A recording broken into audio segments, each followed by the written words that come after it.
할렐루야. 오늘 예배에 나오신 여러분들 주님의 이름으로 환영합니다. 예배분들에게 오늘 또 이렇게 인사하겠습니다. 살아서 만나서 반갑습니다. 인사하겠습니다. 살아서 만나서 반갑습니다. 제가 이제 저는 개인적으로 대충 삽니다. 쉽게 말해서 큰 계획이 없습니다. 인생에서. 그래서 뭐 치약을 짤 때도 아무 생각이 없습니다. 그냥 아무렇게나 하고 싶은 대로 누릅니다.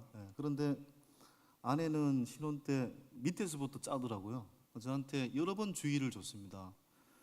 인생을 그렇게 살면 안 되고 치약을 그렇게 짜면 안 된다고. 저는 치약 때문에 지금까지 이렇게 이야기를 들어본 적은 없는데 그렇게 하겠다고 했는데 또 나중에 바뀌질 않았어요. 여전히 앞에서 짜고 중간에서 짜고 3분의 2 지점에서 짜고 이거 가지고 좀 갈등을 겪었던 적이 있습니다. 여러분도 분명히 사소한 문제 때문에 갈등을 겪겠죠. 그런데 이게 공동체가 살아있다라는 또 반증이기도 합니다. 사람이 사는 곳은 언제나 갈등이 있습니다. 당연히 교회도 그렇습니다. 이 교회가 아무리 주님을 믿는다고 하지만 인간들이 모인 집합체이다 보니까 갈등이 없을 수가 없습니다. 두 사람이 모여 있는 교회는 어느 교회든지 갈등이 있습니다.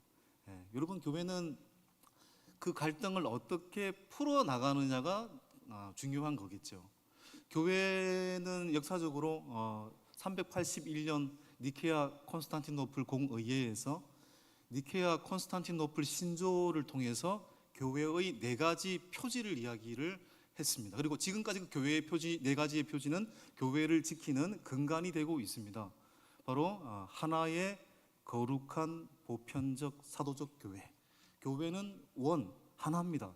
어떤 의미에서 하나냐? 교회는 예수 그리스도가 머리 되시고 그 머리 되신 예수 그리스도가 한 분이심을 믿는 공동체입니다. 그러므로 우리는 한 분이신 주님을 믿는 하나의 공동체를 지향해야 합니다. 또 교회는 holy, 거룩한 교회이어야 합니다. 이때 말하는 거룩은 바로 예수 그리스도의 보혈의 피를 믿는 믿음으로 거룩해지는 교회. 그것을 우리는 오늘도 지향해야 합니다.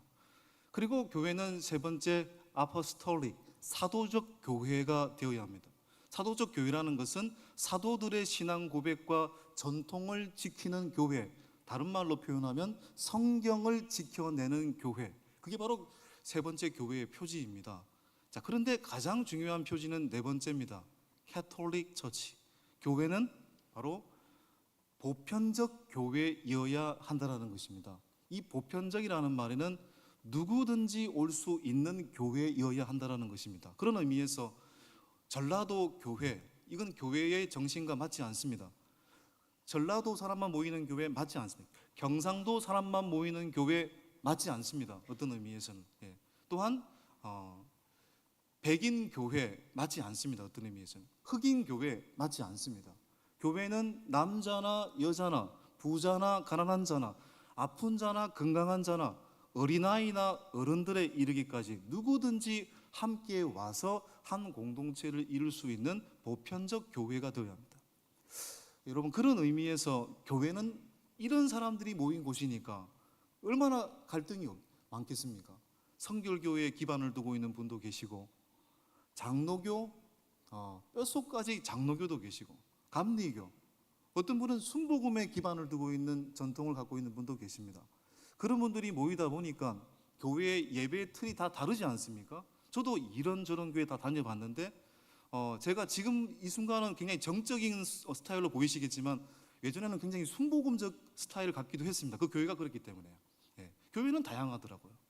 그런데 여기서 맞다 틀리다의 의미는 사실 존재하지 않습니다. 예수 그리스도를 믿는다라고 한다면 예배 틀이 왜 이러냐고 여러분들이 분명히 컴플레인을 하시는 분도 계시고요. 근데 이건 당연한 겁니다. 여러 배경에서 모인 분들이 모이니 여러분들의 생각과 다양한 사람들의 생각이 있음으로 인해서 갈등이 있는 것은 다양합니다. 근데 중요한 것은 이 갈등을 어떻게 풀어가느냐가 중요한 거겠죠. 더군다나 가정 또한 마찬가지입니다. 찰리 채플린의 얘기를 제가 자주 인용합니다만은 찰리 채플린은 이렇게 얘기를 했죠. 멀리서 보면은 희극인데 가까이에서 보면은 비극이라고 했습니다. 연애할 때는 그렇게 좋잖아요, 여러분. 뭘 해도 예뻐요. 같이 살면 때로는 비극적으로 보일 때도 있습니다. 제가 말을 하진 않겠습니다. 그렇죠. 근데 그게 당연한 겁니다. 당연한 겁니다. 그러니 가족 안에서도 갈등이 있을 수밖에 없습니다. 부모와 자녀, 형제 간, 배우자 간의 갈등은 당연한 것입니다. 중요한 건 이 갈등을 어떻게 극복해 나가느냐, 어떤 방법으로 풀어 나가느냐가 중요한 거죠. 여러분, 그 성경은 여러분이 생각하기에 아주 호화롭고 고사하고 그런 이야기가 아닙니다. 어떤 의미에서는 정말 철저한 인간의 이야기를 다 녹여냈습니다. 그래서 갈등의 이야기로 가득합니다. 창세기 처음부터 갈등의 이야기가 시작되잖아요.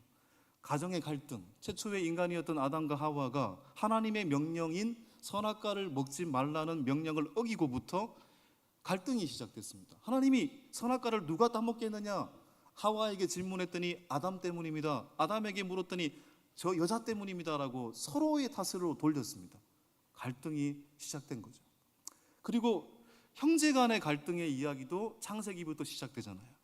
아담과 하와의 첫 번째 아들이 누굽니까? 가인과 아벨이잖아요. 가인과 아벨이 어느 날 하나님께 예배를 드렸더니 하나님은 가인의 예배는 받지 않으시고 아벨의 예배만 받으셨습니다. 이 사실에 대해서 가인이 열받아가지고 분노해가지고 동생 아벨을 쳐 죽입니다. 인류 최초의 살인 사건이 일어난 거죠. 형제 간의 갈등이 얼마나 큰가를 또 그리고 있는 이야기잖아요. 뿐만 아니라 창세기 28장에 보면 이삭의 아들 리브가의 소생인 야곱과 에서는 어머니의 뱃속에서부터 주도권 싸움을 하기 위해서 발꿈치를 잡고 일평생 갈등을 유발하며 살았습니다.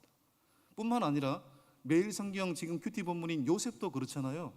요셉이 아버지 야곱으로부터 편애를 받으니까 다른 10명의 형제들이 요셉을 시기해서 요셉을 어떻게 했습니까? 외국 나라로 팔아 넘겨버렸습니다. 형제 간의 갈등이 얼마나 심각한가를 또 그리고 있잖아요. 뿐만 아니라 부자 간의 갈등의 이야기도 있습니다. 여러분이 잘 알고 있는 다윗은 성군 다윗으로 불리는 사람이었습니다. 그런데 그는 아들을 어떤 의미에서는 잘 양육하지 못했던 부분이 많은 것 같아요.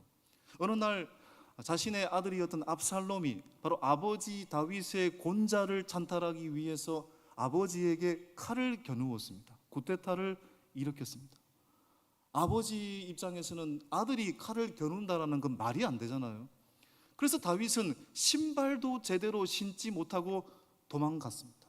그때 다윗이 고백한 시편이 뭡니까? 시편 3편이잖아요.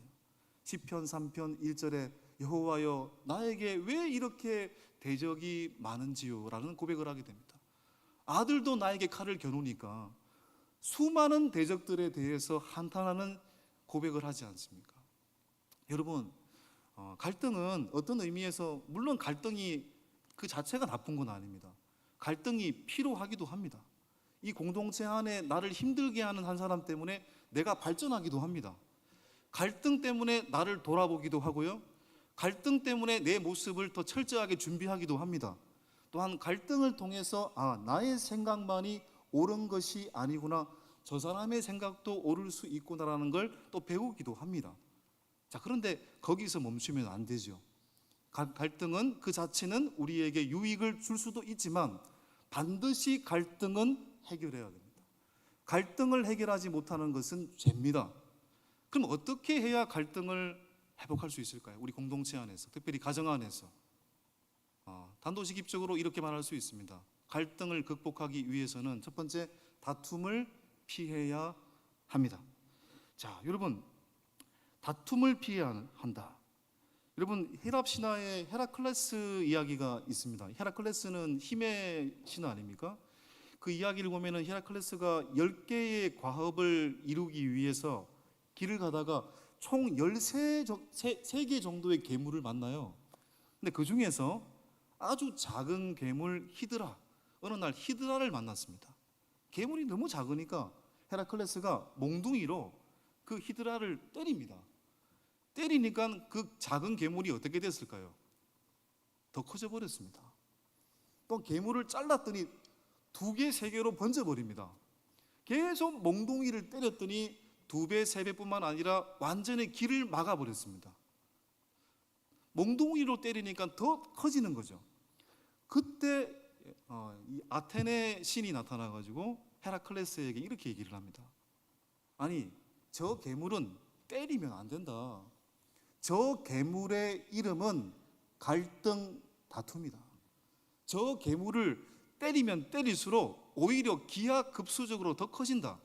그러므로 다툼이라는, 갈등이라는 괴물을 극복하기 위해서는 방법은 하나다. 피해야 된다라고 했습니다. 다툼은 때리는 게 아닙니다. 갈등은 때리는 것이 아닙니다. 갈등과 다툼은 피해야 되는 것입니다. 정확한 지적이죠, 여러분. 내가 한 대 맞았다고 해서 남을 한 대 때리면은 뭐가 되겠습니까? 내 싸움이 집안 싸움 되고 법적 소송이 될 수도 있는 거죠.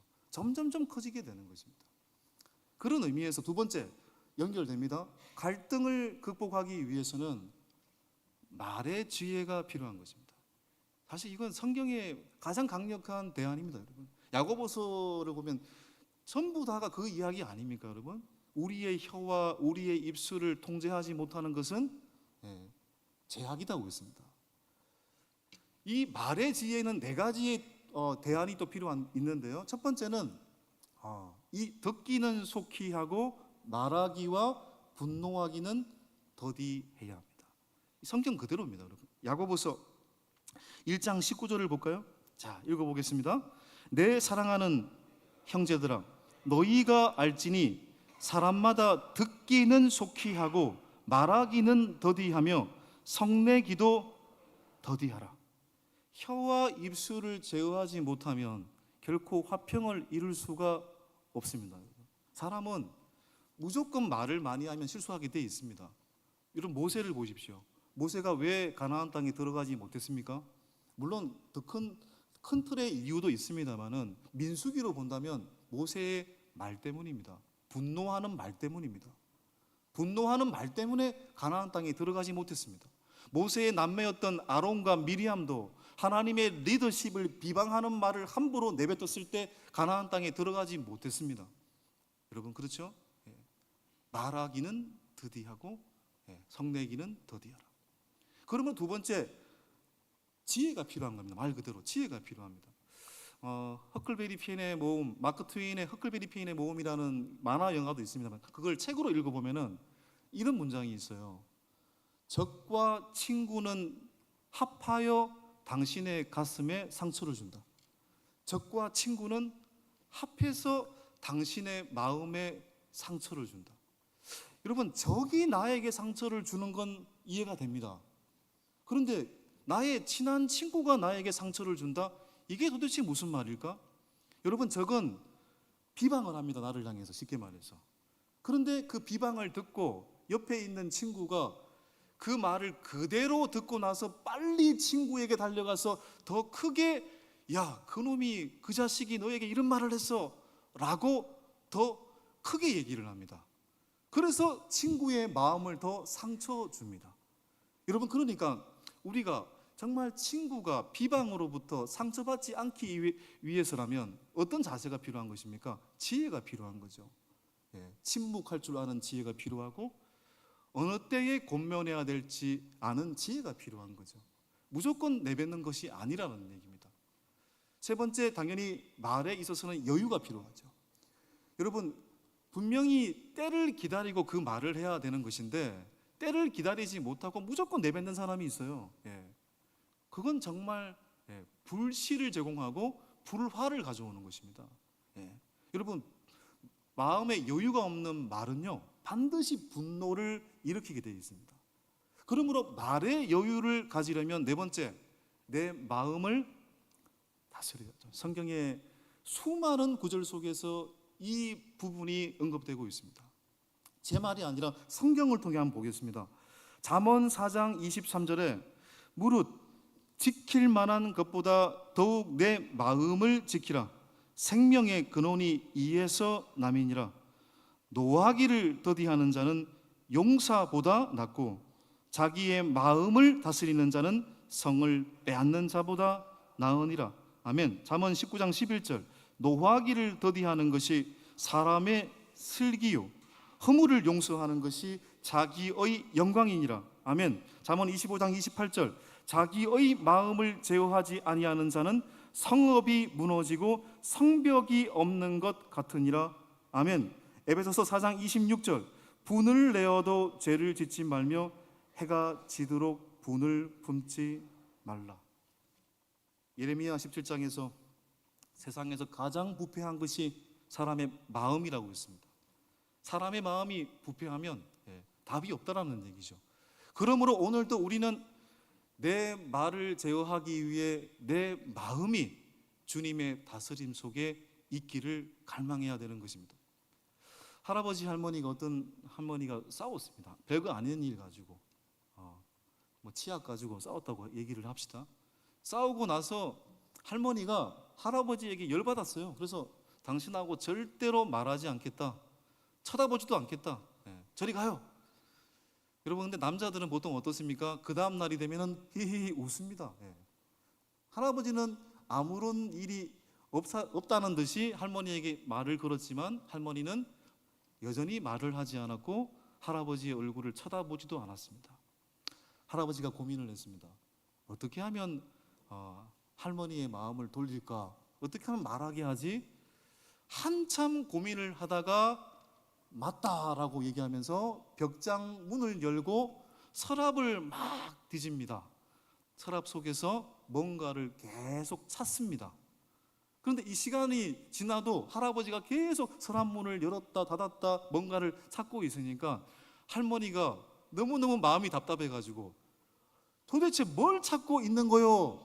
라고 할머니가 질문을 했더니 할아버지가 드디어 찾았다. 당신의 고운 목소리를 이제서야 찾았어요 라고 했습니다.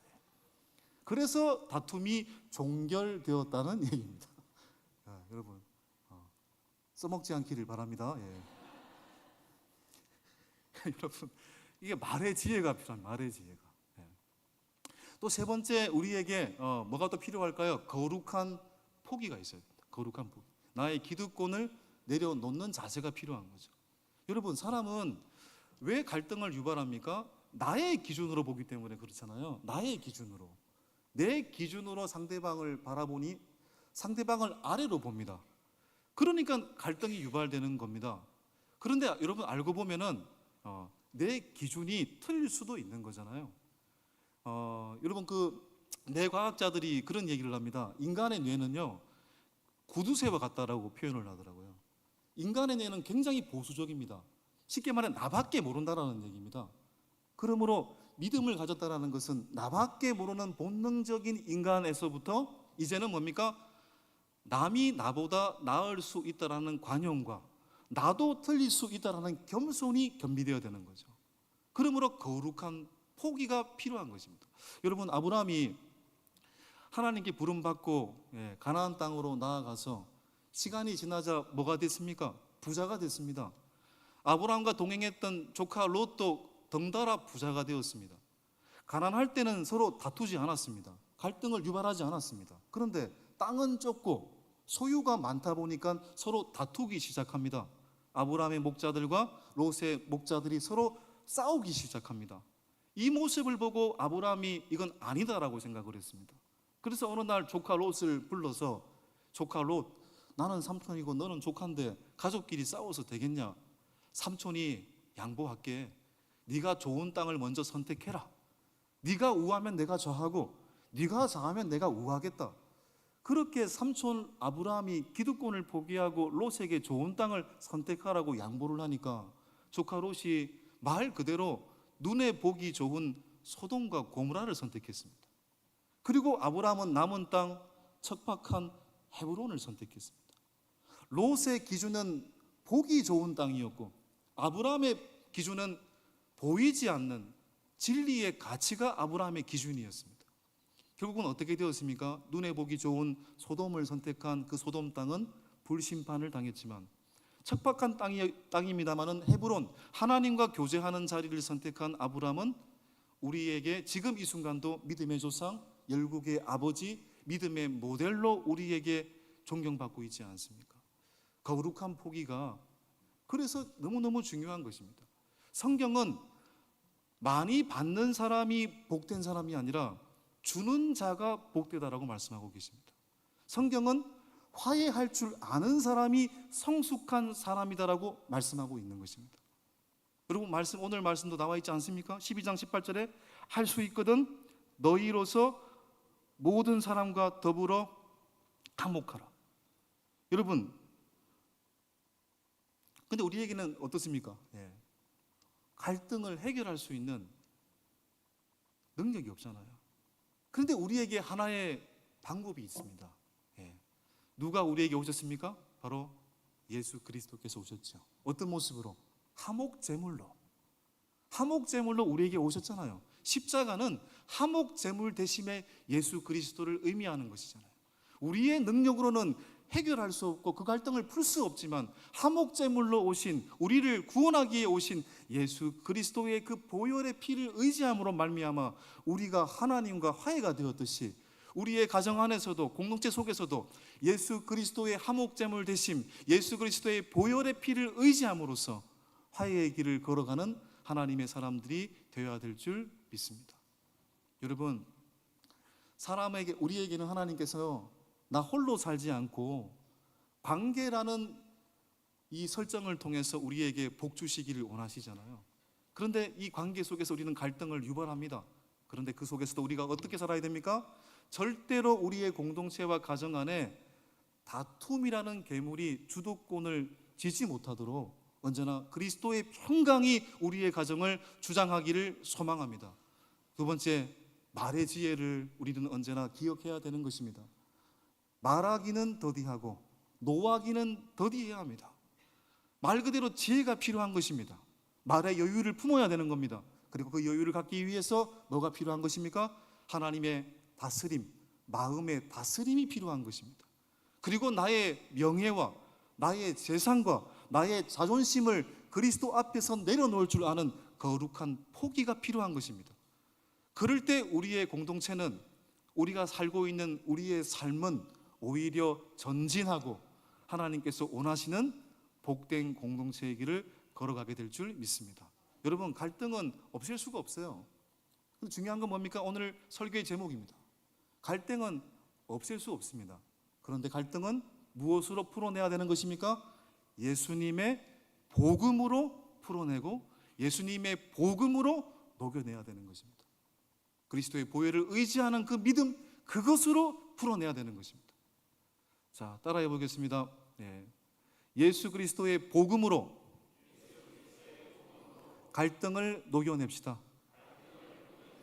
그 믿음으로 우리의 공동체 속에 화해자의 길을 걸어가실 수 있는 모든 그리스도인들 될 수 있기를 주님의 이름으로 간절히 축복합니다. 이 시간 말씀을 기억하시면서 506